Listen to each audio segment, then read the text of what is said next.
Cheers, Rockets fans. Welcome to The Logger Line, an exclusive podcast from the home of the Rockets. Whoa! Sports Talk 790. Rockets! The Logger Line is proudly served to you by Carbox Clutch City Lager. It is good! Oh, yeah? Red Nation, get ready. Get ready. The Logger Line starts now. Welcome aboard.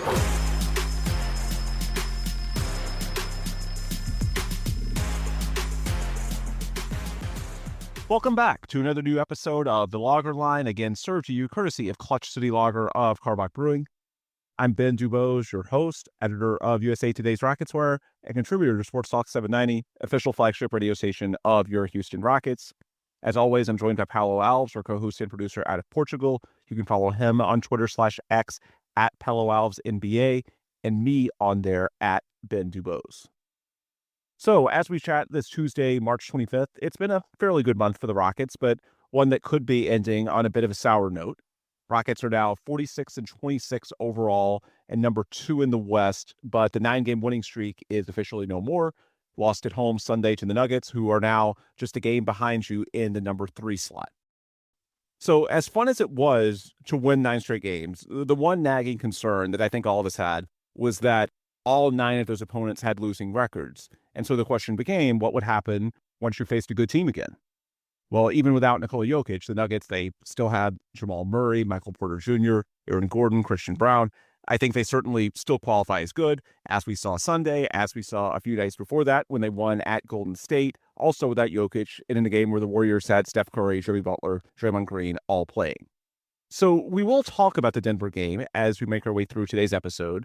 And we'll also discuss any changes that the Rockets could make over the final 10 games or so of the season, starting tonight against Atlanta. By the way, the Hawks have actually won 7 of their last 9, and they're right at 500 now, and Trae Young can do at least some of the things that Jamal Murray did. So it should definitely be a good test as far as how much the Denver game was an outlier and how much of it is a legit concern as we get ready for postseason basketball in a few weeks. That will be the first postseason basketball in Houston in 6 years, by the way, because 2020 was the last playoff appearance, and that was the COVID bubble in Florida, and Rockets have already clinched at least one home game in the play-in tournament. Hopefully we'll have an outright playoff series and one in which Houston has home court advantage. They would if the season ended today, but it's close enough that there's definitely a lot of volatility still out there. Paulo, you were still in your initial stages of Rockets fandom once that 2019 series was happening, right? The one where we lost, or the one before? No, I'm talking about the Warriors series. That was that was the last home series or home game for the Rockets in the playoffs in Houston. That game 6 where the Warriors didn't have KD. Right. That's what I'm saying. Like, you have not had postseason basketball in Houston in 6 years. So it's been a 5-year gap since the playoffs and 6 since you actually had legit playoff basketball on your home floor of Toyota Center. And it was like, so usually people complain about the atmosphere at Toyota Center because of, obviously all the reasons that we've talked about before. But at least from memory, it's pretty lit once the actual playoffs come, because people actually, the lower block shows up to the game. So I do miss that. But yeah, 6 years. It's the a bubble long time. Was the bubble really 5 years ago? Yeah, I know. Time flies. Yeah, there was all these, where were you flashbacks earlier this month when, of course, March 11th of 2020 was the day the NBA shut down, and it felt like the world shut down along with it. But yeah, home crowds at Toyota Center in the playoffs are really good. I think what people forget, and, Houston's a city of transplants. We don't need to go into this because we talked about it before, but the tickets are sold. It's just during the regular season, people are there, but they're in the lounges. There's clients that maybe come for part of a game. There's traffic issues. But in the playoffs, when the games are really meaningful, and, there are a few times in the regular season the tickets will go unused. Well, they're not going to go unused in the playoffs because they're just that damn valuable. If they can't go themselves, they'll sell them. One way or another, those seats will be filled, and it's an environment that's very different than the regular season and, let's give credit to the fan base. Most of the seats are filled. It's just the ones you notice on TV, the club seats, those are the ones that disproportionately have the people that are either late arriving or they're in a lounge. They're there for things besides basketball. Am I crazy? Listen, I've only been to one, basketball arena, right? And then all my experiences from obviously here, and typically, soccer's played in an outdoor arena, so it's typically bigger. But I don't know, Toyota Center felt like a really big arena. Like you're not, I don't know. I watch like Mavs games or I watch OKC games, and it I don't know. Maybe it's the camera angles. It feels like the kind of like obviously the lower bowl and those close the ones that show up on TV. Those seats are obviously at the same distance, but I mean like the outer like seats. It feels like they're closer. I don't know if that's just me, but It it might feels like be Toyota Center more feels bigger. it might be more spread out horizontally. So Yeah, that's what I mean. yeah. So, and this is like 10 years ago, but I remember my mother-in-law, we took her to a game, and this was around 2015, and, she was about 70 at the time. So, she still got around, but as with anyone at 70, there's some limitations. And so we had seats in San Antonio, and she tripped going up the stairs because it was so steep. And so what that told me, and I noticed it too, I felt it. It's just, I was 30 at the time, so obviously I didn't fall. But compared to Houston, I think it might be more spread out horizontally, whereas in San Antonio, she fell because it's that, just more steep of an incline. And so, it just looks on TV like people are more on top of you, if you will. Yeah, that's what I mean. Yeah, and so because of that, the feeling is more spacious, right? And they're like not as on top of it, and so I guess that makes sense as to why, or that contributes as to why the games sometimes feel like the kind of the atmosphere is not there as much as you because typically the two spots that really strike me as obviously in the Western Conference because that's most of the games that we watch. The ones that strike me as like these crowds are like really getting into it and it feels like a true home court advantage is from the ones that I can get from memory is Dallas and OKC.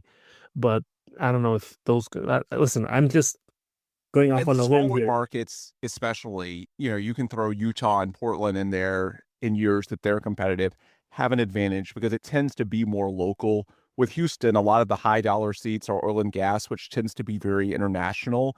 And so a lot of the people, they bring clients that go for the novelty factor and they want to see a little bit of the game, but they'll also go and talk business and they'll sit in the Lexus lounge and take the free food and the drinks aren't free, but they're nice drinks. And it's just it's not an entirely basketball experience. And in a city like Yeah. Houston, and you don't want to sell the tickets for way cheaper because you need to stay competitive from a revenue standpoint to, have a professional basketball team at the highest level.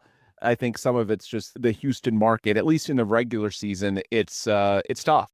But I do think that this playoff run, and hopefully it goes more than just a game or two as far as home playoff games, will remind people that the fan base itself is actually very good. And many of the things that people complain about the regular season, it's not really true in the playoffs. And if you go back and look at the 2018 Game 7, it was incredible.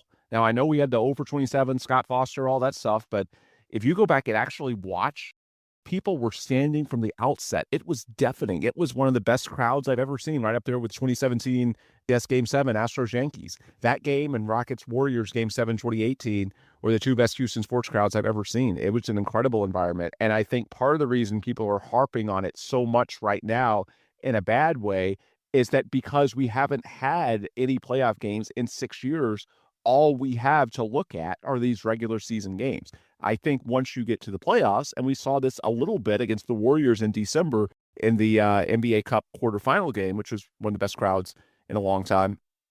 I think it will remind people that while not nothing, some of these problems are simply products of the regular season environment. And as the Rockets get in more postseason games, the regular season will no longer be 100% of the sample. In fact, it will feel like a lot lower portion of the sample because we're focused on the playoffs much more. Anyway, hopefully we have that to look forward to. I think at this point, at least a play-in game is guaranteed. They've mathematically clinched a play-in spot, and realistically, they've clinched a top 8 spot because the 9 seed right now is the Kings with 35 losses, maybe 36 by the time this episode goes live on Tuesday morning. Because, yeah, that's a 10-game lead, 9 or 10, relative to the 26 losses the Rockets currently have with 10 to play. That's not getting overcome. That's just ridiculous. So they've clinched definitely a top 8 seed, and they should have a top 6 seed, but still a little bit of work to do on that front. So let's do a reset here. Nuggets 45-27 at number 3. And so one reason why that game Sunday was especially painful is that had you won that game, the Rockets would have been up 3 games on Denver plus the tiebreaker. So basically a 4-game lead. Instead, it's just 1 game, and the fate of the tiebreaker is going to come down to the third and final game between the Nuggets and Rockets, which will take place on Sunday, the 13th of April, literally the final day of the season. So while certainly still in a good spot overall, definitely a missed opportunity to create some separation. And because of that, there's a lot at stake over the final 10 games. And to look ahead, you've got the Hawks, the Jazz, the Suns, the Lakers, the Jazz, the Thunder, the Warriors, the Clippers, the Lakers, the Nuggets, 6 on the road. Now, perhaps some of those teams. By the way, Paolo, sorry to interject, to peel back the curtain, we're recording this on Monday night. Cam Smith just tripled in his first ever at bat at Minute Maid Park, or now at Daikin. But sorry, but it's against the Sugarland Space Scouts. But come on, AAA pitching is still way better than he went against last year. Yeah, I mean, yeah, that's fair. That's fair. I was more impressed. I saw someone. Obviously, I haven't watched the games. There's enough MLB games during the season. I don't want spring training, but I saw that there was like an actual like starting caliber like major league pitcher that he got a homer off of, or he had a good game off of. So I was more impressed by that. I mean, still nice. Always nice to have a triple, and I'm really excited to actually get to watch him because it's it's a little bit of what we felt like with the Rockets, where rooting for young talent. Yeah, but yeah, it's still impressive. Do I recognize the name of the guy who's pitching against for the AAA team? Who is it? I see the name is Brown. I don't think I know it. I think it's a AAA guy, but still. All right. So, but it's no like. I guess what I meant was, like Arrighetti was like AAA at one point, and he would. Yeah, I don't think it's someone of that level, but it's a capable player, especially if they're letting him pitch against the Astros. Typically, you want to let capable players throw against your major league team because the season starts in a couple of days. So the whole point is to get them reps against high level pitching. So I don't know Jacob Brown, I believe that's his name, that well, but I would think he's competent. And at a bare minimum, AAA is higher than he played against in the Cubs when he only played, I think, 5 AA games, mostly below that. I will say, in fairness to Cam, the caliber of pitching that you go up against if you're on an upper echelon college baseball team like he was at Florida State, got to the College World Series, it's actually pretty high. Like Alex Bregman got to the majors within a year of being drafted out of LSU. And this is 10 years ago now. Talk about time flying. So when you're that good, and in college baseball, you have to be there 3 years. When you spend 3 years in college at the highest level, I mean, there's still a gap, but it's not like going from high school. You know what I mean? Like it's a manageable gap to where, while quick, it's certainly not unprecedented. Anyway, I'm all for. I'm really happy that apparently he's getting like major league time like right off the bat, because that makes the team even more exciting. Like we we've needed someone for the outfield, and we didn't get any of the bigger names. So he might be a bigger name. So deflating to run Chas McCormick out there after he hit like 190 in spring. I mean, that would be terrible. So yeah, I prefer this just because it's going to be more exciting. It's something to watch. Anyway, back to the Rockets. I promise we'll stay on task the remainder of the pod. So as far as looking at those final 10 games, again, Hawks, Jazz, Suns, Lakers, Jazz, Thunder, Warriors, Clippers, Lakers, Nuggets, 6 on the road. There's quite a few ways that could play out, but I'm going to look at it through a couple of different scenarios. There's the disaster one, there's a realistic and acceptable one, and then there's a best case. For me, while not unfathomable, it is a total failure at this point if you don't directly qualify for the playoffs. Throughout the year, a top 6 seed has been the goal, and I think we've now shifted from where it's the goal to where it should happen unless you have just a total collapse. And I want to just explain the math real quickly. So you're at 26 losses now, and the closest team to you in the play-in range, that's the 7 through 10 seeds, has 31. And I'm focused on the loss column because obviously that's what's in each team's control when the number of games played may not be equal on a given day. And in the case of the Clippers, let's use them as an example because they're at 31 losses. Rockets already have a tiebreaker there. So there's 5-game lead plus the tiebreaker. That's basically a 6-game edge, which means that if the Rockets go 3-7 over their last 10, the Clippers would need to go 9-1 to pass them, which is pretty unlikely. But it's even less likely than you would think when you look at it just through the perspective of two teams, the Rockets and the Clippers, because with the Rockets at 2, it's not just about getting passed by one team. Even if hypothetically you go 3-7 and then a team like the Clippers, the Timberwolves does something crazy and goes 9-1 or 10-0.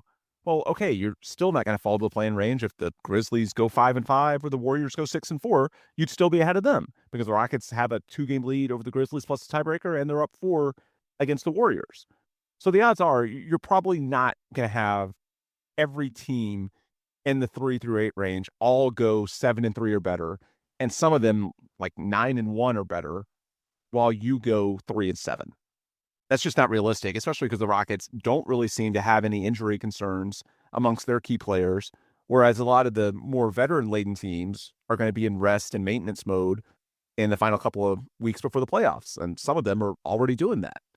So as I see it, the only way the Rockets don't advance directly to the playoffs, and as we've said all year long, that's the goal. Get to the playoffs, stress test your model, your young players under the bright lights. You learn more about them. Even if it's negative, well, you learn and they gain experience. And so at this point, as long as they don't do something crazy ridiculous to finish the year, like 2-8, 1-9, 0-10, just a total collapse, they should be secure at a top 6 seed. And again, want to stress, not impossible. Crazier things have happened. And you could note, if you squint hard enough, the only true gimme games left are those 2 against the Jazz, and Utah did beat you last month.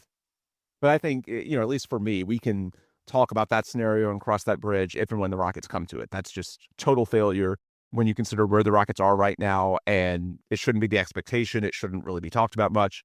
If you were to grade that, that's an F.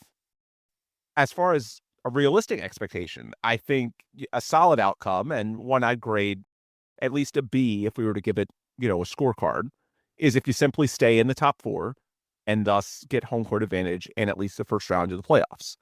Now, to put some numbers on what that would require, the closest teams to bumping you would be the Grizzlies and the Warriors. They're the teams currently at 5 and 6. And you basically have a buffer of 3 and 4 games, respectively, over those teams.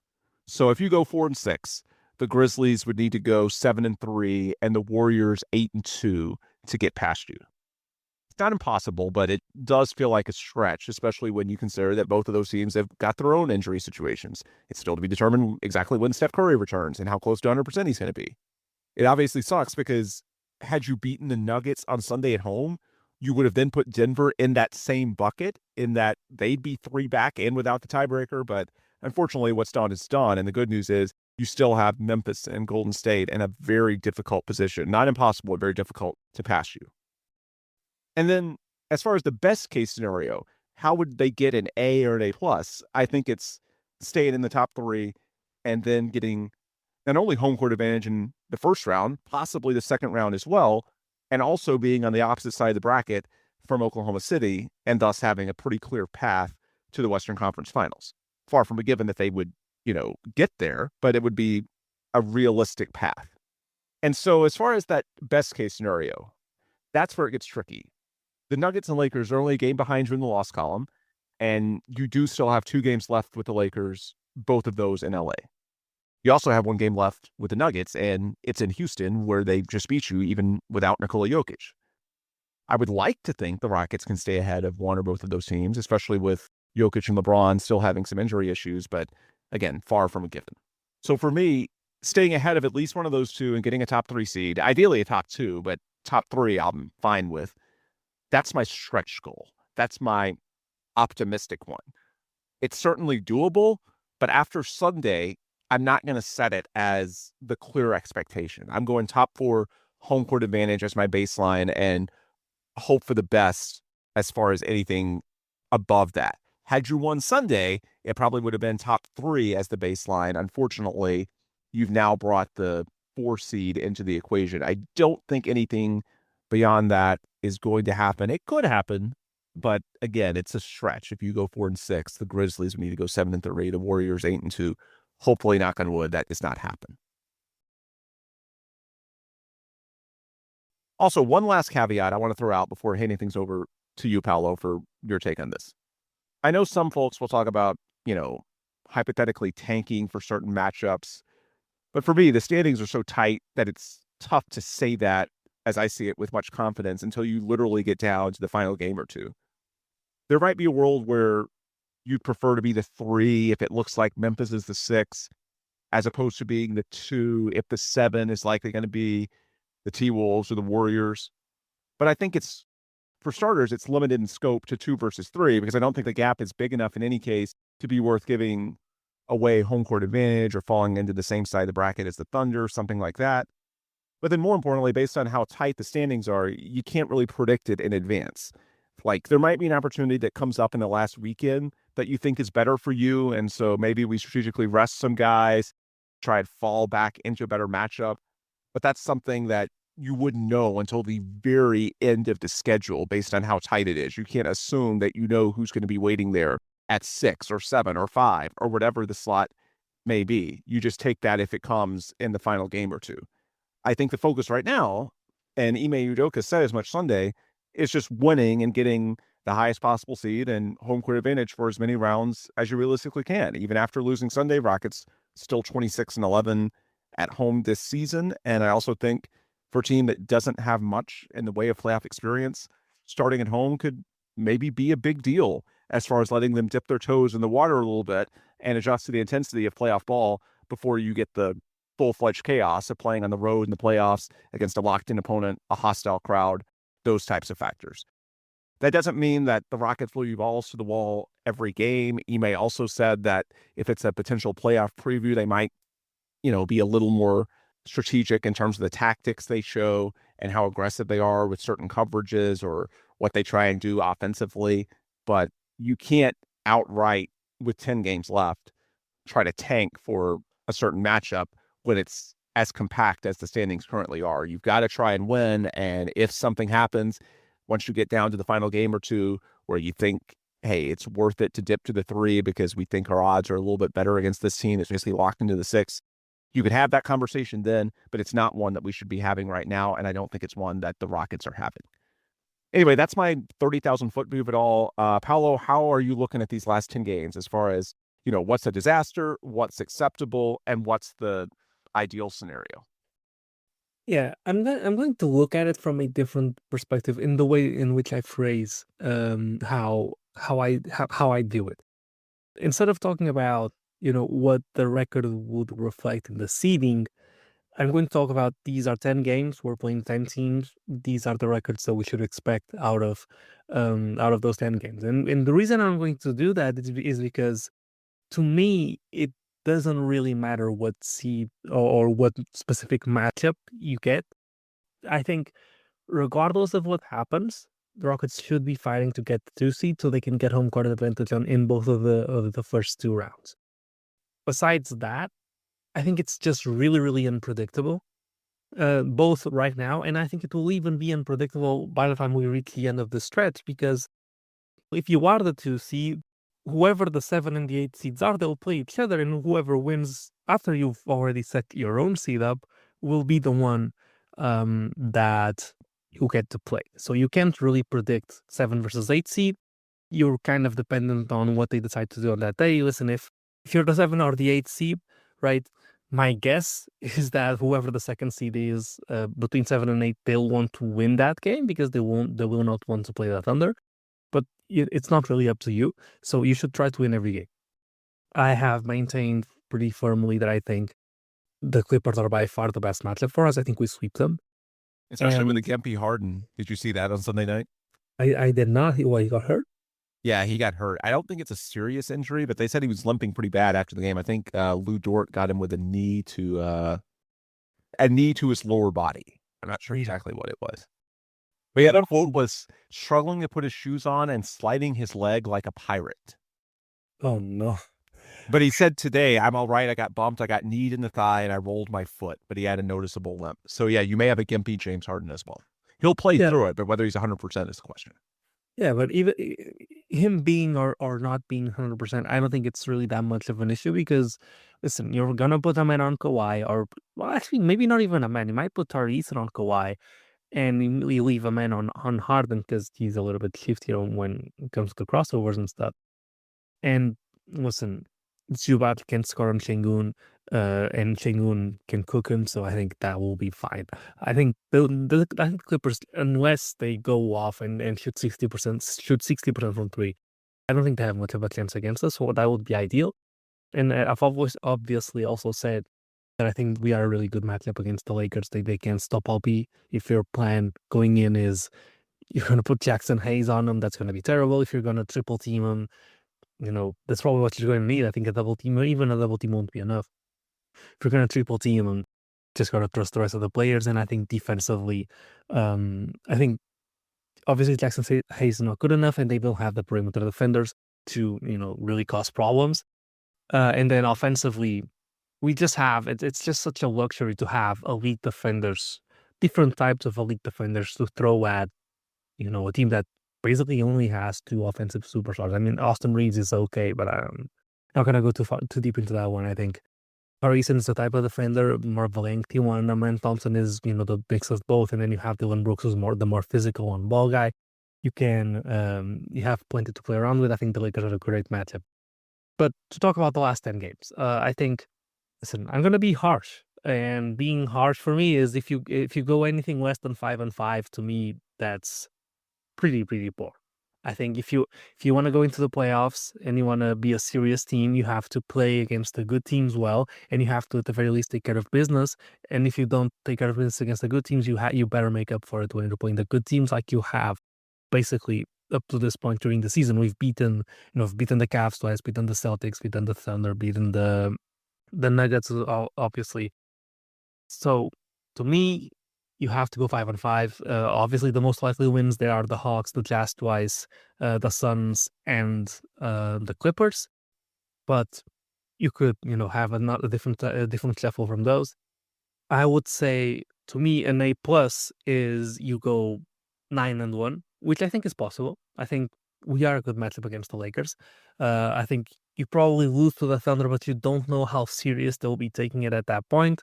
Obviously, you want to rest guys, but you don't want them to get rusty. And so we play the Thunder at a point where they're like 4 games from the end of the season. Usually, if you want guys to not get rusty, you might, start resting guys at that point. And then in the last 2 games of the season, you start playing serious again, just to get guys really informed by the time you actually get to the playoffs. So they might be resting guys at that point. Even if they are, we are at full strength. We have to see what we are capable of against the Thunder. The Warriors are probably the team that I'm, just riding in a loss just because I don't know why we can't play against that team. It's whatever. Clippers obviously gotta beat Lakers again. Same deal as last time. And then you play the Nuggets, which would be a real test. So I think you get an A plus if you lose 1 game. You get a, well, that's really good. I don't know what that would be. That would be a B, I guess. B plus if you win 7 out of 10 and you get a passing grade, which I guess in the US is a C plus or a C. If you win 5 out of 10, records wise, which everybody likes round numbers. They need 4 wins to get to 50 wins. 5 wins gets them 51. So 7 gets them 53, and if they win 9, they get 55 wins. And to me, 55 wins is a real contender, right?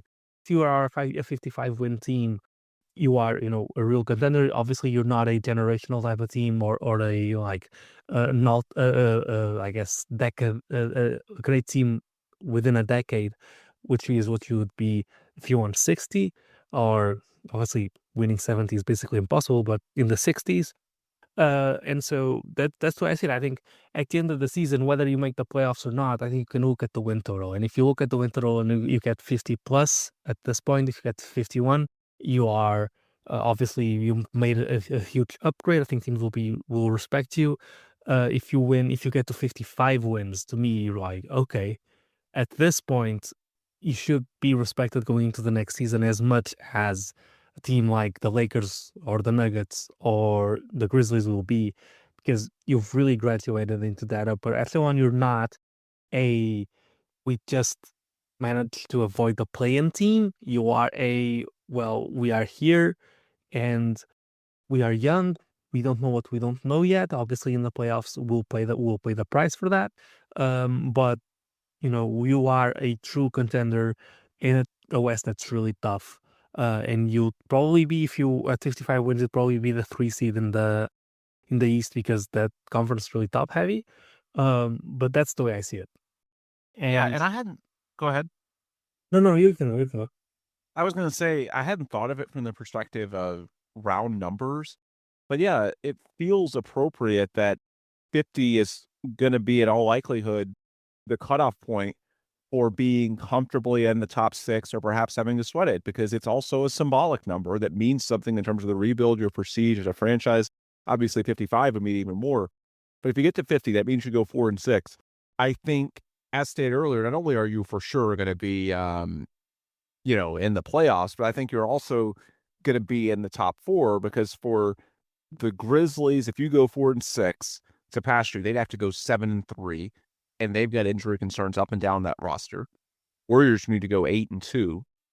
So if you go 4-6, not only are you for sure in the playoffs, I think you're almost certainly a top 4 seed and going to get home court advantage in the first round, and with that, the benefits of having your first couple of games at home within the friendly confines of Toyota Center, as opposed to if you don't get to 50 and you're at 49 or worse. A good way to sum it up, that's where the door gets open to some unfriendly scenarios where it's not unfathomable for you to get bumped to the 5 or 6. And if you all of a sudden start stacking losses and you don't have a playoff berth locked up, crazier things have happened than losses spiraling at this point of the year and other teams seeing an opening and playing hard at, the Rockets not having a lot of experience to draw upon. I don't anticipate that happening, but just saying, if you start going down a trajectory to where it looks like 48 or 49 is in play, there's some bad things that could result. As opposed to if you get to 50, I feel like that's the passable level where for the season as a whole, it's symbolically a win. And then in terms of where you are in the playoffs, I think it would be very unlikely for the Rockets at 50 wins not to have home court advantage in at least one round, especially because they have that tiebreaker over Memphis for the potential division title. All right, let's transition our discussion to the games that we've seen the last few days and what some of the lessons may be for those final 10 days as we try to extrapolate the implications and what the Rockets will or won't do over the final 3 weeks of the season. So as far as what we've seen since our last episode, I'm going to talk more about the Denver game than Orlando and Miami. Those also happened since we last had an episode published at the start of last week. But for me, the Denver game, not only is it more recent, but it's also a better opponent. Orlando and Miami, those are competent teams, but Denver's better. Neither the Heat nor the Magic has a Jamal Murray. And so the Denver game, it's more recent. There's more takeaways, and also it's a loss. We had gotten used to winning after 9 in a row. So you lose a game, it's your most recent, it's at home, it's high profile, it had those aforementioned standings implications. For me, that's the one that stands out a little bit more, especially when we've talked all month about a lot of the wins coming because of the weaker schedule. Well, you're going to be playing much more difficult teams over the final 10 games, and especially if and when you get to the playoffs. So there's more predictive value from that Denver game. Should mention that the final 10 games, according to Tankathon, Rockets are have the 10th hardest schedule remaining. So they're not on an easy street anymore. Now, the good news is that the teams they're competing with, especially the Lakers, the Grizzlies, the Nuggets, they all have schedules in that same range. And the Lakers actually have a moderately more difficult schedule. So it's not murderer's row either, but the Rockets are past the point where they can just expect to fatten up on teams in the bottom 10 of the league. It's going to be mostly competitive from here on out. The 2 games against the tanking Jazz, perhaps the exceptions, although we know what the Jazz did against the Rockets last month. Hopefully they keep that in mind. Anyway, for me, the storyline that I'm focused on the most is the defense coming out of the Denver game. It's not to say that the offense was perfect. Obviously it was not, but I just think a lot of their issues on that end were more structural. I mean, they did leave a lot of meat on the bone with regards to the shooting, but this is who they are. They're dead last in free throw shooting this year. They're 24th in three-point shooting. Fred VanVleet, who I thought struggled the most, he's having one of the worst shooting seasons of his career, and he admits his ankle still isn't 100%. He did have the incredible Miami game, But aside from that, he hasn't shot the ball well at all. And you pointed out on your Twitter timeline, Paolo, he's at near career lows in several offensive categories. This is not new information. Jalen missed a bunny in the last minute against the Nuggets that might have given you a chance to win, but we all know finishing through contact, it's still a work in progress for him. And he did drop 30 points on okay efficiency against a good team. I'm not going to act like it was a terrible night. Got to the free throw line 14 times, which is always a big variable for him. Şengün had only 17 points against DeAndre Jordan. I guess that's a little disappointing. And obviously the free throws are what they are, but he also had 10 assists to 0 turnovers. It's not like any of that was crazy bad. To me, the offense just kind of was what it was, and it is what it is as far as the season overall. They're right around 15th in the league, which is where they've been pretty much all season. And quite frankly, you can't really expect to win a game, or you shouldn't, when you're down by 19 points to a good team with 12 minutes left. They almost came back, and so it's frustrating that they didn't, and we can point to, a couple of missed shots, missed free throws here or there. But where they realistically lost the game was by falling behind 19 in the first place. And that's on the defense. They fell behind by 19 because they gave up 96 points in the first 3 quarters, 39 in the third alone. Jamal Murray dropped almost 40 on you. And as far as why, they'll say in the interviews that, and they did say this post-game, that they got to play harder, they got to play more physical. And, I think there's truth in that. With Amen Thompson in particular, I thought it was very clear that he came out with a purpose on Friday to lock up Tyler Hero, and it just wasn't quite the same on Sunday. And maybe it's, second game coming off an ankle injury, so his conditioning isn't all the way back. Maybe it's just an off night. He's just year 2, lapse in focus, but he needs to be better, and I think he will be better. And maybe the key is just baiting Jamal Murray into trash talking him, but hopefully not leading to the 2-game suspension from tossing him like a ragdoll. Actually, Paolo, should Amen Thompson have tossed Jamal Murray like a ragdoll, gotten a suspension to set up the revenge plot in the season finale in case that matters? What are your thoughts on that scenario? So my thoughts are actually related to that is that we didn't beat the Nuggets because we didn't get in a fight with anyone at any point during the game. That was the Achilles heel with him. Dylan Brooks had, I think, 23 points or something close to it. And then he shot lights out from 3. I mean, he was the only reliable shooter we had that night, but he did not start a fight. And I know I think he had 5 fouls or something like that. That's just vaguely remember foul trouble. Listen, dude, you have one job. You make your threes and you start your fights, and you didn't do half the job. So I'll get into the more in-depth stuff with the Nuggets, but I actually don't mind if he needs to get ejected from the first game of a playoff series just to make sure that he's locked in for the next 4. Then I'm cool with it. And I do think, even though we're obviously kidding, when they do get in these scrapes, it shows you the edge that they're playing with. And it didn't feel like they had that against the Nuggets. There was a possession early in the game where Jamal Murray finished through Tari Eason's chest. That should never happen. Tari's a pretty strong guy. And it was just a little thing that told me that for whatever reason, maybe they were a little bit happy coming off 9 straight wins, but the intensity just wasn't there. They need to play with an edge. And while I don't really want to see Amen Thompson or Dylan Brooks toss Jamal Murray like a rag doll, I think that's an extreme scenario. I do think... I mean, I do. Okay, I want to see that. I don't want the consequences of doing that, with the league likely to probably suspend him longer because he already had one of those incidents. Anyway, the more serious takeaway here, for me, comes down to what the Rockets can do tactically to bring out the best version of themselves defensively. That's what I'm focused on. And sure, they can all collectively play harder, look in the mirror, play more physical. There's truth in that. But there's also things at a high level that they can do strategically to put the team in a better position to succeed. And that's what bothers me about this game the more I think about it.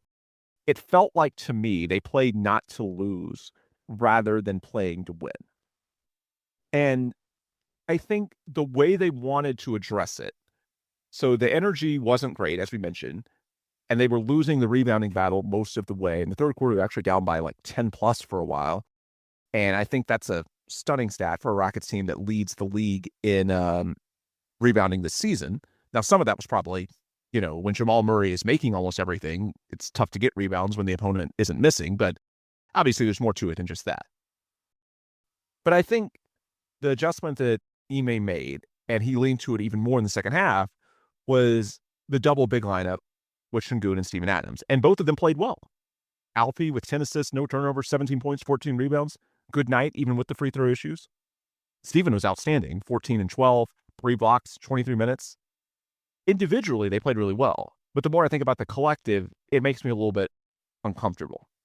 Because you can't just post the stat lines and act like it's representative of, how the team overall functioned. It's not fantasy basketball. You're not trying to just optimize numbers. You're trying to get the best version of each 5-man unit that gives you the best chance to win the game. And rebounding by itself, even though it looks good, it doesn't necessarily lead to winning. I went back and looked. In the 23 season, the last year of Stephen Silas ball, the Rockets ranked 4th in the league in rebounding, and they were terrible overall and on defense. So while certainly you would prefer to get more rebounds, I just bring that up to say that it's all about context. Rebounds alone don't tell you a whole lot about how the team as a whole functions Yeah, on and either end of the court. and in this game in specific, even though if you look at it in the end, and I'll talk about this more in depth when I'm talking about the Nuggets game, they had like 6 rebounds in one possession. It's not about how many rebounds you get; it's about how many second Yes. chance points you get. Like if the Nuggets get 10 offensive rebounds and score 20 points off of them, and you get 16 and you score 7, then it doesn't really matter if you're getting a rebound and bricking and a rebound and bricking and or you're getting those sequences where it's like rebound tip miss, rebound tip miss, rebound tip miss. Like that counts in the Juices stat sheet, but stats. Yeah. yeah, it doesn't actually help you win. And the bottom line for me with the double big lineup, I think when you do it over extended periods, it raises your floor, but it lowers your ceiling, or at least it does for this team. And with that in mind, I get why for most of the month of March, it's been an appealing option. When you play Steven and Alfie together, you're probably not going to be on the bad ends of any, 10-0, 12-0 type runs. Just the sheer size and physicality and, control the glass on both ends off of misses. It's going to keep the game more stable. And so it just buys time until eventually your top end talents make a few more plays. And in March, beyond playing weaker teams that you just didn't want to see something go catastrophically wrong against, it was also a Band-Aid for your roster because you had a man out due to injury and Fred was out for a while as well. But against the good teams, the Rockets probably don't have better top end talent. Like, I know there are peaks and valleys throughout a year, and if you squint hard enough, you can find a 5-10 game sample where they look good offensively. But for the year overall, their metrics have actually been very stable. Top 5 defensive rating all year, while being mediocre on offense, again, about 15, give or take a couple of spots. It's barely moved. So to be a good team, and this is only going to get even more important as you get to the playoffs, you usually need to play to your strengths. And in the case of this team, especially when they're healthy, it's pretty clear. They beat the best teams with elite defense and elite athleticism. That's when they're at their best. Well, when you play double bigs and you do a ton of zone, it makes it hard to stack good possessions together. Because by design, you're giving up certain shots and you're giving up certain areas of the court. It might be different if you were to embrace a true jumbo lineup, like we talked about a couple of pods ago. If you played like some combo of Jalen, Amin, Jabari, and Tari at the other 3 spots, because you'd have enough length to still contest on a decent amount of the 3-point looks, the backdoor cuts, the attempts at crashing the glass for an offensive rebound that Michael Porter Jr. did ad nauseum the other night.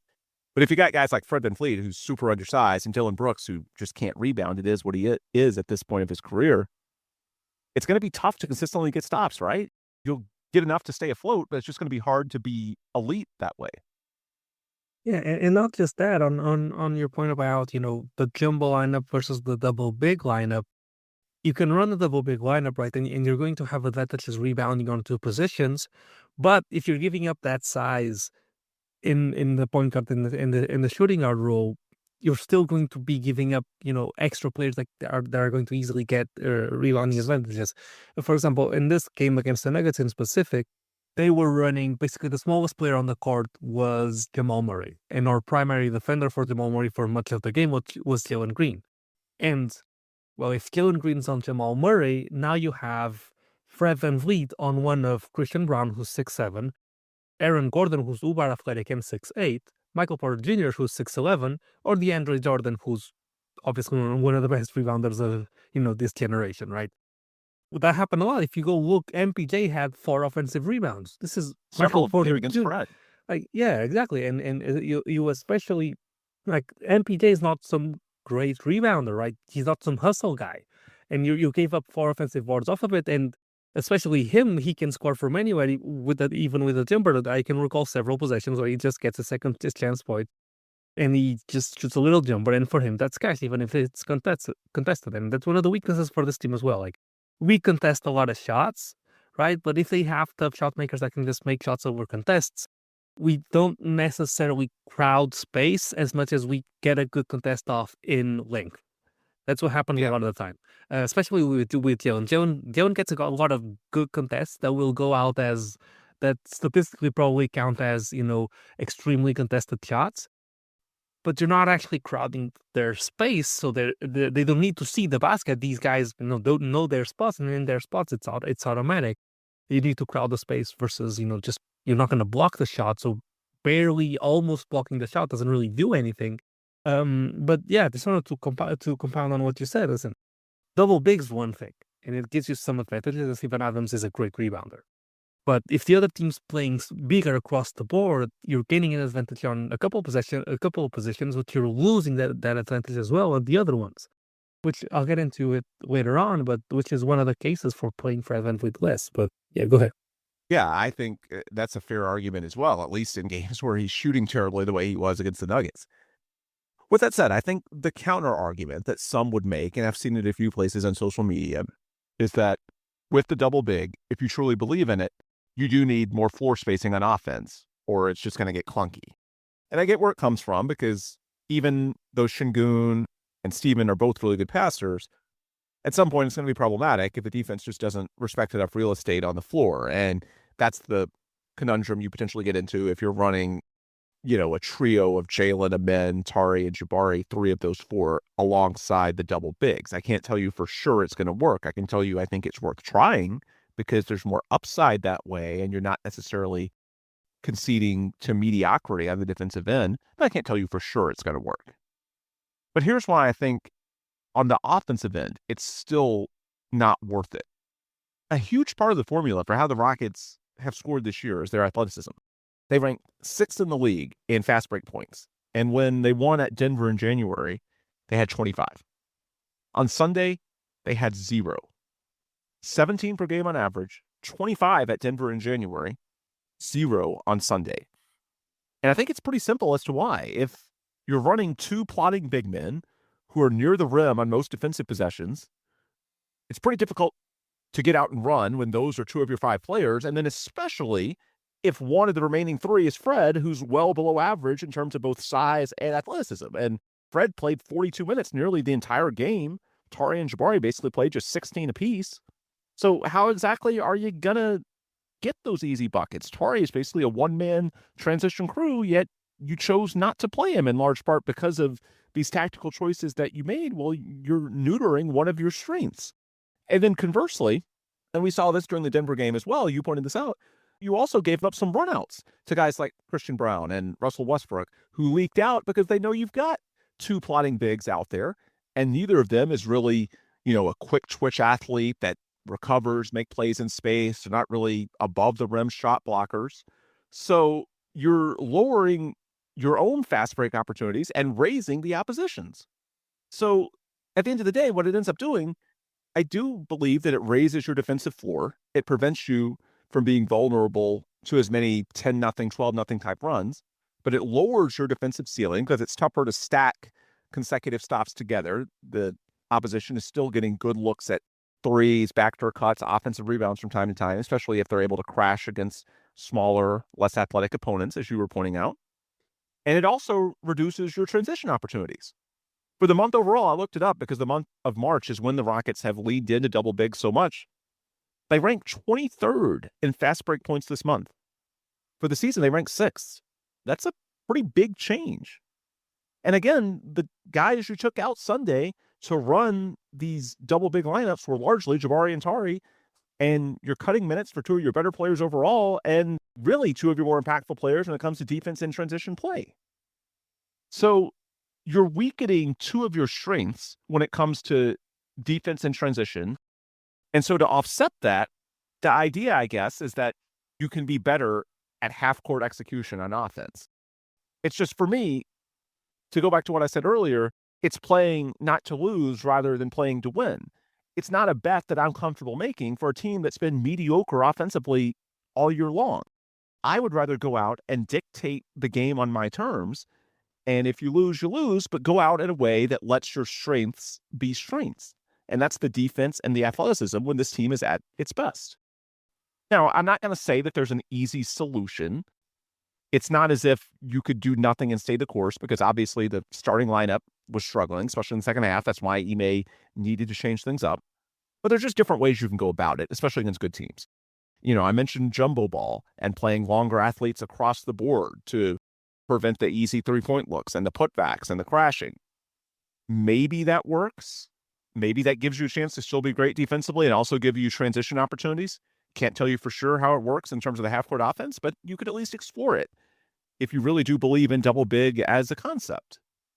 You could also do double big, but do it in smaller doses, like, for a few minutes here or there, give the opponent something else to think about, or maybe it's like a portion of the game where you're okay with having a higher floor or lower ceiling. Maybe it's against a team that has a bad second unit. Maybe if you're up 10, 12 points and you want to, minimize the chances of a 10-0 run by the opposition, something of that nature.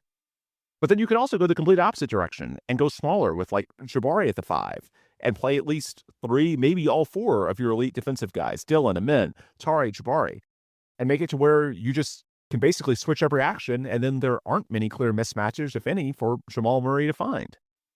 And I'm sure some will say, well, if you're already struggling with rebounding, should you really play without a center? Well, there's always games where teams literally shoot their opponents out of bigger lineups. Are the Nuggets really going to keep DeAndre Jordan out there even if he's got 15 rebounds? If Jabari is making threes and he's not leaving the paint? Threes beat twos every time. The Rockets had the math advantage in terms of taking more threes. They just didn't make them. Maybe playing Jabari Smith Jr. gives you a better chance to make them. And so I'll let you jump in on this note, Paolo. The way I would sum up my take on this game and why it makes me more uncomfortable the more I think about it, I can't promise that any of these other ways are going to work, but I'm just way more comfortable with them because at least you're trying to play to your strengths.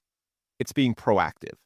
To go double big against a good team for as long as they did against Denver, to me, that feels reactive.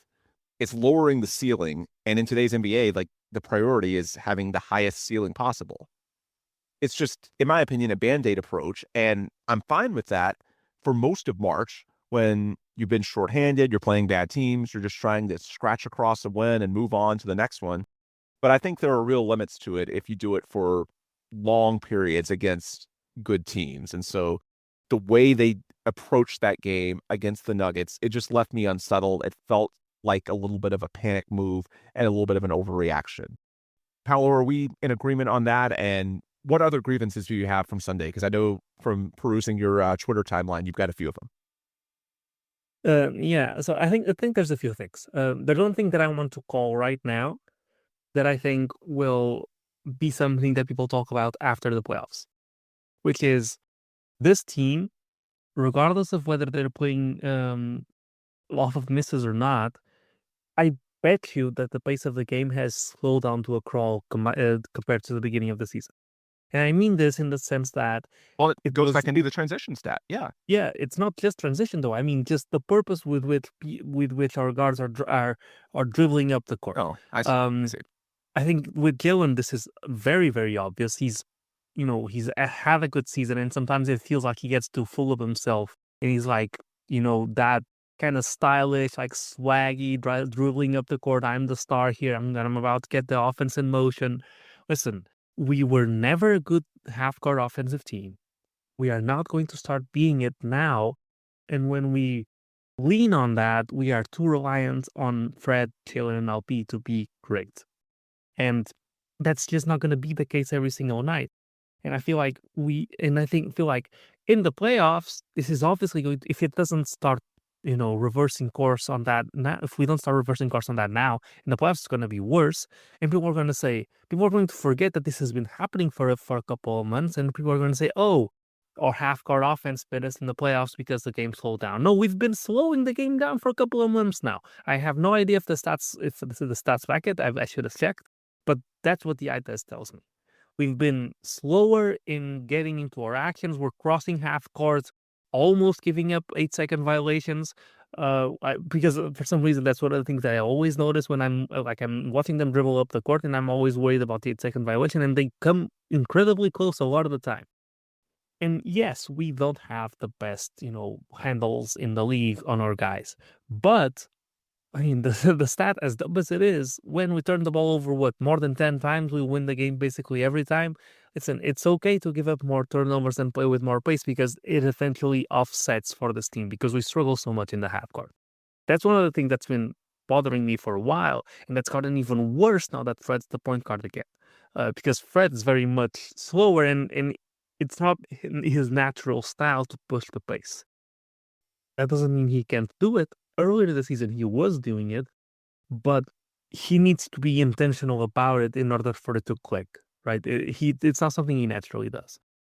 And so that's one of the things. We can't lose that identity because that feels like that it's been something that's been going on throughout the season is we find advantages in certain areas, but we kind of forget when we find a new advantage, we kind of forget of the advantages that we were getting beforehand. We were early on, we were a really, really good defensive team.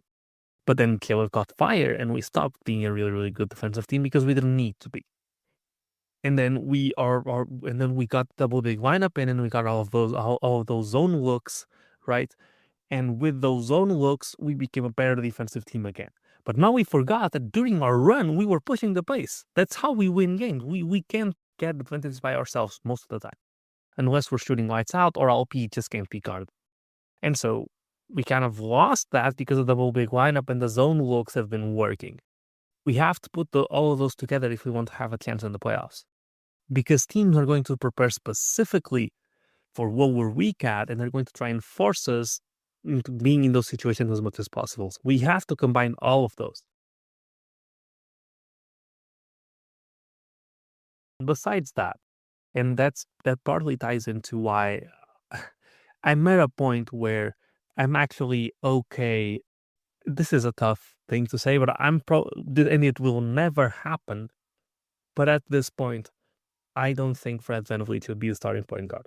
Oh, that's never going to happen, but I understand where you're coming from. Yeah, it's never going to happen. But at this point, he's not contributing enough for it to be worth it, right? He does bring stable ball handling, right, which is a big plus. And this is also a conversation going into next season because of the options, the team option thing. He's not shooting well. He is still a stable ball handler, but he doesn't see every read in the book. And how effective is he really if the two-man game with Sengun is not as effective because he can't shoot.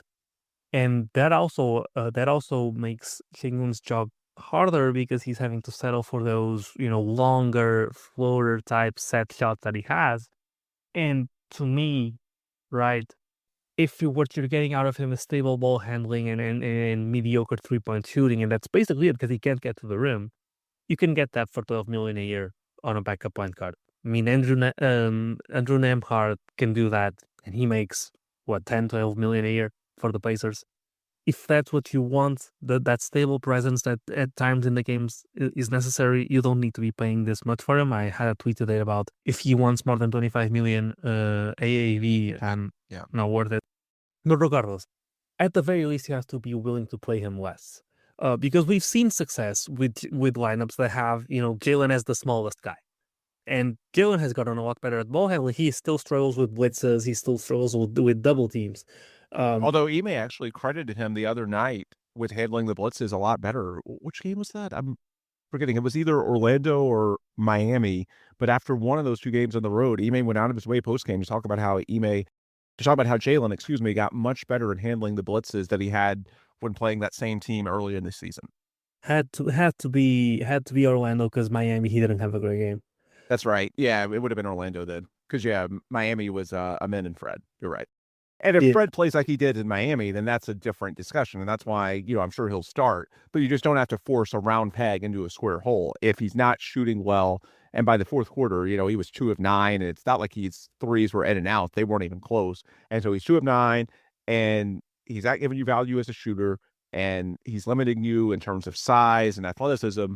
What exactly is the value add? I know there's still some from structure and organization and overall flow, but it can't be, let's not like Martin Maldonado blank check this. And even if he's hitting like 160, then we just, worship at the altar and say, this guy starts every day, no matter what, just because there's some intangible value. No, there has to be some value that we can quantify, right? Yeah, and I do think that he brings some value in the angles that he takes defensively that basically no other guy on our team kind of does. And he does navigate, defending ball screens a lot better than a lot of our guys. Even a man sometimes struggles with them. So he brings some value in certain situations. Nobody's denying that. But you could also play we could also play more switch heavy. Like, I think he's actually good when we have a guy that's going off and you don't want to switch as much because that guy is cooking everybody and, switching is not going to work. But you have to at the very least be comfortable playing him less minutes. And then besides that, you cannot, under any circumstance, no matter how poorly he is playing, and I don't think he was playing that poorly to begin with, you cannot play Tyrese in 16 minutes in a game. You just can't. He brings too much. I can't play Jabari 16 either. Yeah, to me, Tari is even more egregious because Jabari can have bad games. Jabari sometimes looks lost defensively. Sometimes he isn't making his shots. But I will tell you, listen, talking about the Nuggets game in specific, we lost the game by 5 points, right? And they were a very inferior team because they didn't have Nikola Jokic.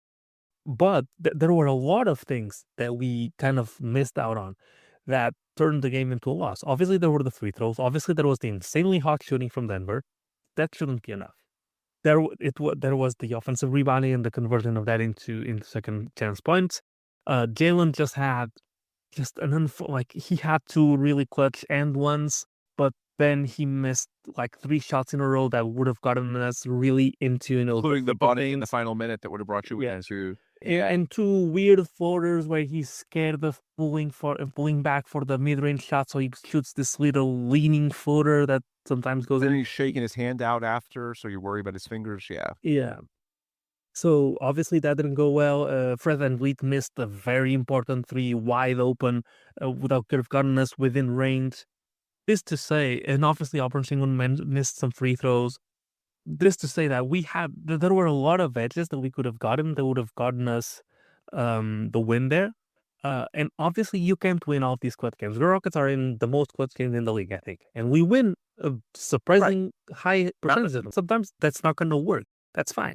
But it does have some worrying trends. The entire thing about the advantages that we get and then the ones we just let get away for no reason.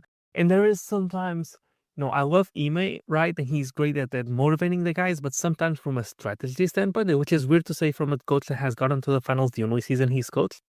And maybe this gets better in the playoffs.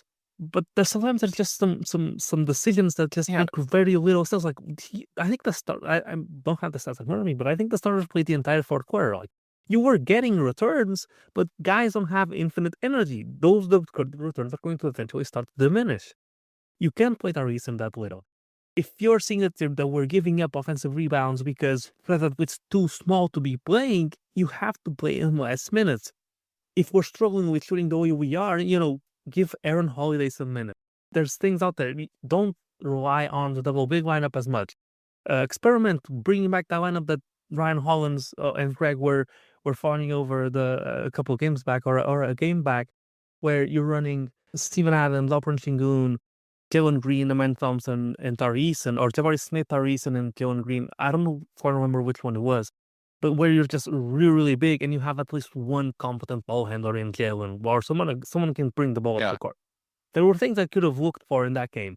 You could have looked for getting Jabari Smith involved in the mid-range, which we saw none of the entire game. Just he didn't get a single look like that. You could have looked for Like there's just multiple things that you could have looked for that you just weren't. Obviously, Alfred had, one of his clumsiest games. Not obviously passing the ball. Obviously, he had a triple double, but just finishing in the sequence that he was making it there. Listen, there were a lot of ways to have won this game, and if this happens in the playoffs, it's going to stink really, really bad because every game matters so damn much. Yeah, And to that's close that's this for us. your discussion of the Denver game specifically and really try to put a bow on this episode, I'll let you have the closing thoughts if there's anything else you want to throw in. I saw some people on social media comparing it to like the Brooklyn losses in Utah last month. No, I think that's misguided. This is not a bad loss. It's a harmful loss because Denver's right behind you in the standings. But Denver's still a good team. And I thought, there were lapses in intensity, but by and large, the Rockets wanted to win that game. You could feel the energy, especially in the fourth quarter. They played very hard. This was not a game, and they haven't had too many of these, but when they do, it stands out. The two Brooklyn games, Utah, Charlotte, where they're just unprofessional. And for most of the Philadelphia game, this wasn't embarrassing. Like, they played hard. So I wouldn't put it in that bucket at all. But in some ways, that makes it more frustrating because, like, the games against Philly, it's like that's a clear outlier. So just play harder, be a professional, and you're going to be fine. With this, it felt like many of the shortcomings were because of strategic decisions of their own choosing, be it, the players on the floor or the coaching staff. And that's where it's just a little more frustrating. It's not a terrible loss. It's an understandable one, but it's also a preventable one if any one of a number of variables goes differently and they just, largely stayed in a box. And I'm hoping that it's something that they will correct. But I do think it ties in with one of the longer term trends that you pointed out, which is that it feels like throughout the year, once they find a new way to do something, sometimes it feels like they forget about the old way. And I think sometimes that's being reactive. It's saying, well, this worked for us the last game, so we're going to go back to the well until it doesn't, as opposed to the proactive way of managing is saying, hey, these are the things we know we do well. This is our foundation. And even if it goes away from us for a game or two, then we feel confident that this is how we win games. And I think it's pretty clear if you look at the overall data for the Rockets, how they want to win games. And the good news is that I think it meshes largely with how Ime Udoka wants to coach. But with 10 games left, they don't have a ton of time to get back into it. And that's why, especially the prolonged double big with the smaller guys like Fred playing with them and the obvious deficiencies that leaves you in a zone scheme, it's difficult at this stage of the year to make radical changes. So I'm hoping that's a one-off. I will say that a lot of what we've seen in March has been a shorthanded roster against bad opponents. This is the first, or was the first, real test with a fully healthy team that they've had in a while against a quality opponent. I'm hoping that they'll do some things differently starting tonight against Atlanta, but we'll see. It's fair to have concerns. And the last point I'll make before handing things over to you to close, it is very interesting to me that Ime talks a lot, and rightfully so, about how deep this team is. He called it the deepest he's ever coached a week or so ago. And I'll just give one example. Jae'Sean Tate was plus 30 in 22 minutes against the Sixers, and I don't think he's played since. I think the game against Miami, they only played 8 players. You had your starters and then Tari Jabari and Steven Adams off the bench.